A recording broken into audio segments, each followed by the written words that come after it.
What is going on, Panther Lair? We are back talking about the Pittsburgh Panthers' victory over the Stanford Cardinal this past Saturday on ESPN2. Now, I want to open by talking about why Pitt struggled against Stanford's matchup zone early in the game, as it left them with very few high percentage options. We've not really talked about matchup zone here in the past, so it's going to be a good opportunity to break that down, overlay that with why the Panthers struggled. So we're going to start here with this first clip. Now, this is going to be later in the first half. As you can see, Pitt to this point only has 13 points.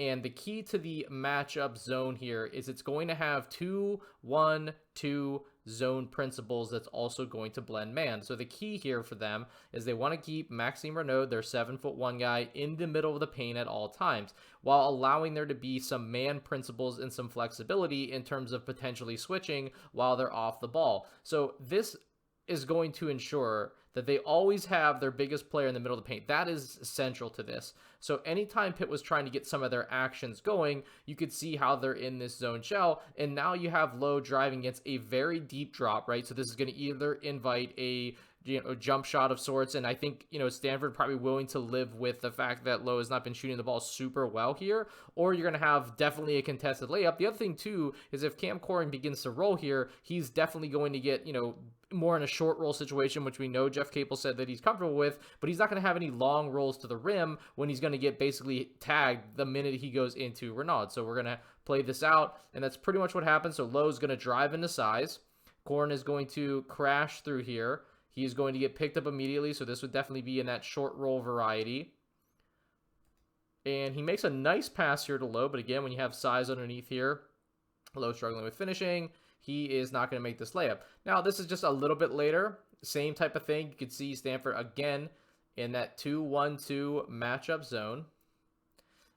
And this is going to be something where Pitt kind of has to reset. But when you start to look at this ball screen being set by Corrin, you can pretty much see that, Renaud wants to stay in the middle, but they're more or less looking like they're in man at this point, completely matched up. And that's like a different look for an offensive player to have to process several times is, hey, they were initially in that, matchup zone. I know they're pretty much still in that, but at this point, it's mostly just kind of man.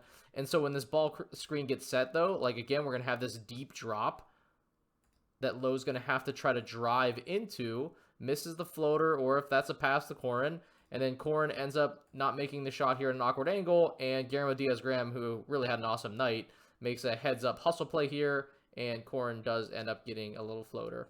So this is a little bit of how Pitt was successful attacking the 2-1-2 matchup zone, mostly because they were able to run these chin screens early in the game. I think they scored on a majority of these early, and a lot of it is because they ran action kind of away of where Renaud was going to be, or they ran action right into him. So it's kind of the two ways that Pitt was able to score early in this game. So see, here is going to be that kind of slot-to-slot pass. Here comes that chin screen. Like, it's just going to receive this floating pass over the top. Now, he's going to drive baseline here. And then what's going to be available, it's going to be this kick-out pass as the defense is collapsing. And Diaz-Graham gets a 3.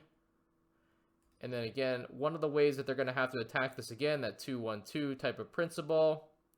But they will allow for there to be room to chase guys around screens. But again, the key here is they want to keep Renaud right in the middle. Ish rejects, and he's going to have to attack into the deep drop, right? So this is going to, be him hitting a jumper. He had a really good game. Early, I thought that maybe he wasn't feeling himself, but then he, ended up having 21 points. Great game. I don't think he missed inside the three-point line. So really good game here by Leggett. But that was kind of one of the ways that you're going to have to attack this, 2-1-2 matchup zone, and that's exactly what Stanford wanted. So this is kind of an example of why they struggled early, what the 2-1-2 matchup zone's trying to accomplish, what they were trying to do, and how it was a little bit different than other zones that Pitt has played, because they have a really good player in the middle of that, obviously, and then with Lowe not being the most efficient player currently, it really kind of exasperated some of their struggles. But in the next video here, I'm going to talk about one of the adjustments they made is really what allowed Leggett to kind of go off in this game. So hope you guys enjoyed this kind of primer video, why Pitt started so early, and a little bit on the matchup zone, and I'll see you in the next one.